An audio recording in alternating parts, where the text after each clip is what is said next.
എല്ലാവർക്കും നമസ്കാരം. നമ്മൾ +2 ക്രിസ്മസ് എക്സാമിന് എന്തൊക്കെ പഠിക്കണം എന്ന് ഡിസ്കസ് ചെയ്യുന്ന ഒരു ചെറിയ വീഡിയോ ആണ്. എൻ്റെ പേര് അനീഷ്. ഞാനൊരു കഴിഞ്ഞ 8-9 വർഷമായിട്ട് നിങ്ങളുടെ ഇംഗ്ലീഷ് ടെക്സ്റ്റ് എത്രയോ തവണ പഠിപ്പിച്ചു കഴിഞ്ഞു. കുട്ടികളെ പലതവണ എക്സാമിന് പ്രിപ്പയർ ചെയ്ത് കഴിഞ്ഞു. നിങ്ങളുടെ ക്വസ്റ്റ്യൻ ആൻസേഴ്സും ഒക്കെ നിങ്ങളുടെ സമ്മറീസും ഒക്കെ വളരെ സിമ്പിളാക്കി വളരെ ഡീറ്റെയിൽഡ് ആക്കി നിങ്ങളെ പഠനത്തിന് സഹായിക്കുക എന്നതാണ് നമ്മൾ ഈ വീഡിയോകളിലൂടെ ഉദ്ദേശിക്കുന്നത്. ഇതൊരു ഇൻട്രൊഡക്ഷൻ വീഡിയോ ആണ്. ഈ വീഡിയോയ്ക്ക് ശേഷം പിന്നെ നമ്മൾ ഓരോ ചാപ്റ്ററിലെയും പ്രധാനപ്പെട്ട സമ്മറികൾ ഏറ്റവും ചെറുതാക്കി എന്നാൽ എക്സാമിന് ഫുൾ മാർക്ക് കിട്ടത്തക്ക രീതിയിൽ ചെയ്ത് ഇടുന്നുണ്ടാവും. ഏറ്റവും കുറഞ്ഞ സമയം കൊണ്ട് നിങ്ങളൊരു 8-10 മിനിറ്റ് കൊണ്ട് ഒരു ആൻസർ വെച്ച് പഠിക്കുക. ക്ലാസ്സിൽ ഇരുന്ന് തന്നെ പഠിക്കത്തക്ക രീതിയിലുള്ള കുഞ്ഞു വീഡിയോസ്. അത് ചിലപ്പോൾ ഒരു യൂണിറ്റിന്റെ ഫുൾ ആയിരിക്കാം. അപ്പോൾ ഒരു അരമണിക്കൂർ കൊണ്ടൊക്കെ ഒരു യൂണിറ്റിന്റെ അല്ലെങ്കിൽ ഒരു ചാപ്റ്ററിനെ ബേസ് ചെയ്തുള്ള മുഴുവൻ ക്വസ്റ്റ്യൻ ആൻസേഴ്സും ക്ലാസ്സിൽ ഇരുന്ന് തന്നെ പഠിക്കാൻ നിങ്ങളെ സഹായിക്കുന്ന തരത്തിലുള്ള വീഡിയോസ് ഇനി അങ്ങോട്ട് നിങ്ങൾക്ക് അവൈലബിൾ ആവും. അപ്പോൾ ഈ വീഡിയോയിലൂടെ എന്ത് പഠിക്കണം എന്നുള്ളത് നമ്മൾ മനസ്സിലാക്കുക. ശരിക്കും 2 യൂണിറ്റ് ആണ് ഈ ക്രിസ്മസ് എക്സാമിന് നിങ്ങൾക്ക് മെയിനായിട്ട് പഠിക്കാനുള്ളത്. പിന്നെ 5ാമത്തെ യൂണിറ്റിലെ പോസ്റ്റ് ഏർലി ഫോർ ക്രിസ്മസിനും ക്വസ്റ്റ്യൻസ് ഉണ്ടാവും. അപ്പൊ എന്താണ് 3rd യൂണിറ്റിൽ എന്താണ് പഠിക്കാനുള്ളത്? 3 വീൽഡ് റെവല്യൂഷൻ എന്നുള്ള ചാപ്റ്റർ. ആ ചാപ്റ്ററിന്റെ കോൺസെപ്റ്റ് എന്ന് പറഞ്ഞാൽ ഓൺട്രപ്രണർഷിപ്പ് എന്ന് പറയുന്ന ഒരു കോൺസെപ്റ്റ് ആയതുകൊണ്ട് തന്നെ ഓൺട്രപ്രണറിന് വരുന്ന സ്കിൽസ് എന്തൊക്കെയാണെന്നുള്ള വളരെ ഇമ്പോർട്ടന്റ് ആയിട്ടുള്ള ഒരു ചോദ്യം. ഒരു ഇൻഡയറക്റ്റ് ക്വസ്റ്റ്യൻ ആണ്. ടെക്സ്റ്റിന്റെ കഥ അറിഞ്ഞിരുന്നാലൊന്നും ആൻസർ എഴുതാൻ പറ്റില്ല. പക്ഷെ സ്ഥിരമായി ചോദിക്കുന്ന ഒരു ചോദ്യം. ക്രിസ്മസ് എക്സാമിന് ഒരു ഫേവറേറ്റ് ക്വസ്റ്റ്യൻ ആണ്. പല പബ്ലിക് എക്സാമുകൾക്കും ചോദിച്ചിട്ടുണ്ട്. ജസ്റ്റ് ക്വാളിറ്റി വേർഡ്സ് പഠിച്ചു വെച്ചാൽ മതി, എന്നിട്ട് അതിനെ സെന്റൻസ് ആക്കാൻ പഠിച്ചാൽ മതി. ഇർഫാൻ ആലം ആയിട്ടുള്ള ഒരു ഇന്റർവ്യൂ ആണ്. ഇർഫാൻ ആലം എന്ന് പറയുന്ന വലിയൊരു മനുഷ്യനുമായിട്ടുള്ള ഒരു ഇന്റർവ്യൂ ആണ് 3 വീൽഡ് റെവല്യൂഷൻ. അപ്പൊ അദ്ദേഹത്തിന്റെ പ്രത്യേകതകൾ, അദ്ദേഹം ആരാണ് എന്നൊക്കെയുള്ള അദ്ദേഹത്തിന്റെ പ്രത്യേകതകൾ പറയുന്ന ഒരു ആൻസറാണ് ആദ്യം നമ്മൾ പഠിക്കേണ്ടത്. രണ്ടാമതായിട്ട് നമ്മൾ പഠിക്കേണ്ടത് സമ്മാൻ രക്ഷ എന്താണ്, സമ്മാൻ എന്ത് ഇന്നോവേഷൻസ് ആണ് ഇംപ്ലിമെന്റ് ചെയ്യുന്നത്, സമ്മാൻ എങ്ങനെയാണ് രക്ഷാപ്രവർത്തനത്തിനെ സഹായിക്കുന്നത്, സമ്മാൻ കൊടുക്കുന്ന ഫെസിലിറ്റീസ് എന്തൊക്കെ, അതൊരു ആൻസറായിട്ട് നമ്മൾ പഠിക്കണം. മൂന്നാമത് അപ്പോൾ നമ്മൾ 3 ക്വസ്റ്റ്യൻ പറഞ്ഞു, ഓൾറെഡി പറഞ്ഞു. ഓൺട്രപ്രണർഷിപ്പിനെ പറ്റിയുള്ള ideas, qualities of entrepreneur. 2 Irfan ആലമിനെ പറ്റി. 3 സമ്മാൻ റിക്ഷാസിനെ പറ്റി. 4 സമ്മാൻ റിക്ഷാസിനെ മോഡിഫൈ ചെയ്യാൻ വേണ്ടി നമ്മളുടെ ഐഡിയാസ് സജസ്റ്റ് ചെയ്തുകൊണ്ട് ഇർഫാൻ ആലമിന് അയക്കുന്ന ഇമെയിൽ, അതൊരു ആക്ടിവിറ്റി കൂടിയാണ്.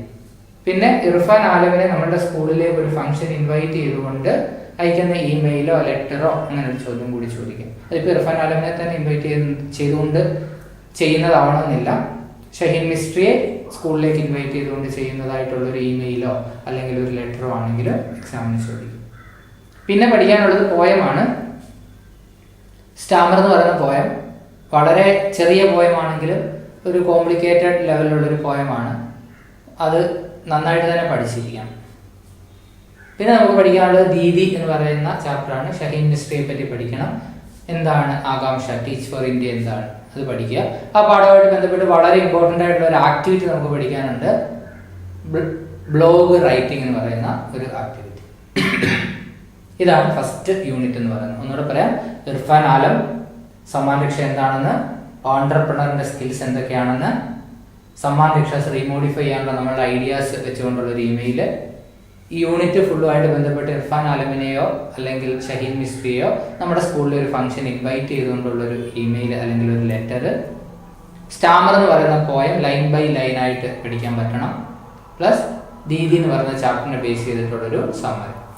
ഇത്രയുമാണ് ഫസ്റ്റ് 3rd യൂണിറ്റിൽ നമുക്ക് പഠിക്കാനുള്ളത്. Coming to 4th unit. 4th unit വളരെ ഇമ്പോർട്ടൻ്റ് ആണ്. +1 ഒരു പാഠത്തിൽ നിന്ന് 5, 6, 7 എസ്സേ പഠിക്കുമ്പോഴാണ് നമുക്ക് ഒരു ആൻസർ എഴുതാൻ പറ്റുക. എന്നാൽ +2 വരുമ്പോൾ, പ്രത്യേകിച്ച് 3rd യൂണിറ്റ് 4th യൂണിറ്റിലോട്ടൊക്കെ കടക്കുമ്പോൾ ഒരു ചാപ്റ്ററിലെ ഒരു എസ്സേ പഠിച്ചാൽ 2 ആൻസർ വരെ എഴുതാം.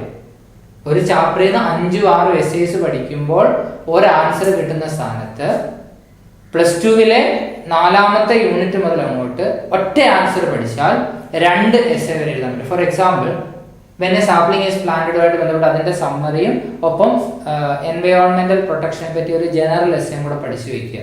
2 or 3 ചോദ്യമാണ് ഇതിന് ചോദിക്കുക. അത് ക്രിസ്മസ് എക്സാമിനാണെങ്കിലും ശരി, പബ്ലിക് എക്സാമിനാണെങ്കിലും ശരി. എൻവയോൺമെന്റൽ പ്രൊട്ടക്ഷൻ എന്ന് പറയുന്ന കോൺസെപ്റ്റിനെ പറ്റി ഒരു എസ്സേ പഠിച്ചു വെച്ചാൽ നമുക്ക് ത്രൂ ഔട്ട് യൂസ് ചെയ്യാൻ പറ്റുമല്ലോ, +2 മാത്രമല്ല. അടുത്തത് ഡേഞ്ചേഴ്സ് ഓഫ് ഡ്രഗ് അബ്യൂസ്. ഉറപ്പായിട്ടും ഒരു സ്പീച്ചും ആ ചാപ്റ്ററിന്റെ സമ്മറി ബേസ് ചെയ്തുള്ളൊരു ചോദ്യം ചോദിക്കും. ഒറ്റ എസ്സേയിൽ നിന്ന് 2 ചോദ്യങ്ങളുടെ ഉത്തരം എഴുതാനായിട്ട് നമുക്ക് സാധിക്കും. അപ്പൊ അതുകൊണ്ട് ഈ 4th യൂണിറ്റ് നമുക്ക് പഠിക്കുന്നത് ഇത്തിരി കട്ടിയാണ്. ഡേഞ്ചേഴ്സ് ഓഫ് ഡ്രഗ് അബ്യൂസ് ഒക്കെ നമ്മൾ നമ്മുടെ ക്ലാസ്സിൽ ഇരുന്നതിനെ റിപ്പീറ്റ് ചെയ്ത് വളരെ സിമ്പിളായിട്ട് പഠിക്കും. ഞാൻ ആ പോയിന്റ്സ് ഒക്കെ എടുത്ത് കൃത്യമായിട്ട് ഓർഗനൈസ് ചെയ്ത് പഠിക്കത്തക്ക രീതിയിൽ സിംപ്ലിഫൈ ചെയ്തിട്ടാണ് നമ്മൾ ക്ലാസ്സിലൂടെ ഡിസ്കസ് ചെയ്യുക. അപ്പോൾ ആ 2 ചാപ്റ്ററുകൾ പഠിച്ചു കഴിഞ്ഞാൽ നിങ്ങൾക്ക് 3-4 എസ്സേസ് എക്സാമിന് സുഖമായിട്ട് എഴുതി വയ്ക്കാൻ പറ്റും. ഈ ക്ലാസ്സുകൾ കേട്ടിട്ട് പോയി നിങ്ങൾക്ക് സിമ്പിളായിട്ട് ആൻസർ ചെയ്യാനായിട്ട് സാധിക്കും. പിന്നെ റൈസ് എന്ന് പറയുന്നൊരു പോയം ഒരു ലെങ്തി പോയം ആയതുകൊണ്ട് തന്നെ ക്രിട്ടിക്കൽ അപ്രീസിയേഷനും കമ്പാരിസണും ഒക്കെ ചോദിക്കാൻ നല്ല സാധ്യതയുള്ള ഒരു ക്വസ്റ്റ്യൻ ആണ്. റൈസിൽ നിന്ന് ചോദ്യങ്ങൾ ഉണ്ടാവാതിരിക്കില്ല. സാധാരണ പോയത്തിൽ നിന്ന് ക്രിട്ടിക്കൽ അപ്രീസിയേഷൻ ആണ് ചോദിക്കുന്നതെങ്കിലും റൈസ് എന്ന് പറയുന്ന പോയം വരുമ്പോൾ അതിൽ നിന്ന് ഒരു 4 മാർക്കിന്റെയോ 6 മാർക്കിന്റെയോ ഒരു ക്വസ്റ്റ്യൻ ആയിട്ട് തന്നെ ഡയറക്റ്റ് ആയിട്ട് ചോദിക്കാം. അതിലെ സറ്റയർ എന്താണെന്ന് ചോദിക്കും. അപ്പൊ ഇത്രയുമാണ് ചാപ്റ്റർ വൈസ്. പിന്നെ പോസ്റ്റ് ഏർലി ഫോർ ക്രിസ്മസിലെ ഹ്യൂമർ എന്താണ്, അതിലെ കഥാപാത്രങ്ങൾ ആരൊക്കെയാണ്, അങ്ങനെ ഒരു ചോദ്യം കൂടി ചോദിക്കാൻ സാധ്യതയുണ്ട്. അപ്പോൾ ഇത്രയുമാണ് ചാപ്റ്റർ ബേസ്ഡ് ആയിട്ടുള്ളത്. ആക്ടിവിറ്റി മെയിൻ ആയിട്ടുള്ളത് നമ്മൾ ഫസ്റ്റ് ടേമിൽ പഠിച്ച ബ്ലർബ് റൈറ്റിംഗ്, ഒരു ബുക്കിന്റെ പുറകിൽ ബുക്കിനെ പറ്റി കൊടുക്കുന്ന ചെറിയ ഡീറ്റെയിൽ, ബ്ലർബ് റൈറ്റിംഗ്. പിന്നെ ഈ ടേമിൽ നമ്മൾ 3rd യൂണിറ്റായിട്ട് ബന്ധപ്പെടുന്ന ബ്ലോഗ് റൈറ്റിംഗ്. പിന്നെ CV, ഒരു കരിക്കുലം ബീറ്റ്, ഒരാളുടെ ബയോഡേറ്റ പ്രിപ്പയർ ചെയ്ത് ഒരു ജോലിക്ക് അപ്ലൈ ചെയ്യുന്ന അതിന്റെ ലെറ്ററും കൂടി.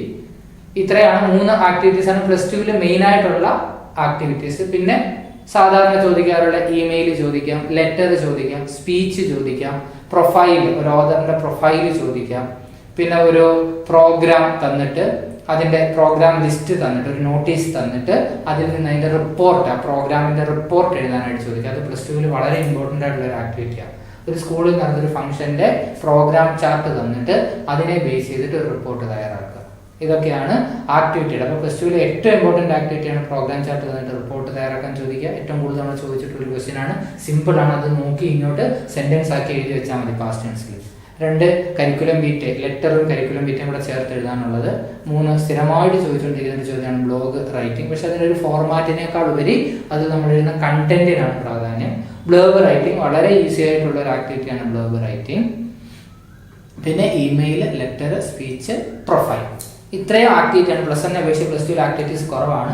മെയിൻ ആയിട്ട് നമ്മൾ നോക്കിയിട്ട് പോകുന്നത്. ഗ്രാമറിലേക്ക് വരുമ്പോൾ കുറച്ചുകൂടെ നമുക്ക് സ്പെസിഫിക് ആയിട്ടുള്ള ഗ്രാമർ പറയാൻ പറ്റും. For example reported speech, direct ആയിട്ട് റിപ്പോർട്ടഡ് സ്പീച്ച് ചോദിക്കും. അതേപോലെ എഡിറ്റിംഗ്, ഡയറക്റ്റ് ആയിട്ട് എഡിറ്റിംഗ് ചോദിക്കും.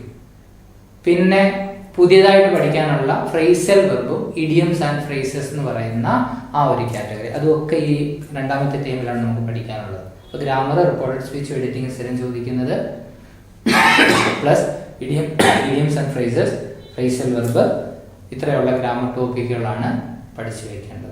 അപ്പോൾ നമ്മൾ ക്വസ്റ്റ്യൻ ആൻസേഴ്സ് എന്തൊക്കെയാണ് പഠിക്കേണ്ടതെന്ന് പറഞ്ഞു. ഒന്നുകൂടെ റിപ്പീറ്റ് ചെയ്യാം. Irfan Alam, Samman rickshaws, skills of entrepreneur, Samman rickshaw remodify ചെയ്യാനുള്ള ഐഡിയാസ് സജസ്റ്റോറിന്റെ ഇമെയിൽ, ഇർഫാൻ ആലമിനെ ഷഹീൻ മിസ്റ്റർ സ്കൂളിലേക്ക് ഇൻവൈറ്റ് ചെയ്തുകൊണ്ടുള്ളൊരു ഇമെയിൽ അല്ലെങ്കിൽ ഒരു ലെറ്റർ, DD എന്ന് പറയുന്ന ചാപ്റ്ററിന്റെ സമ്മറി,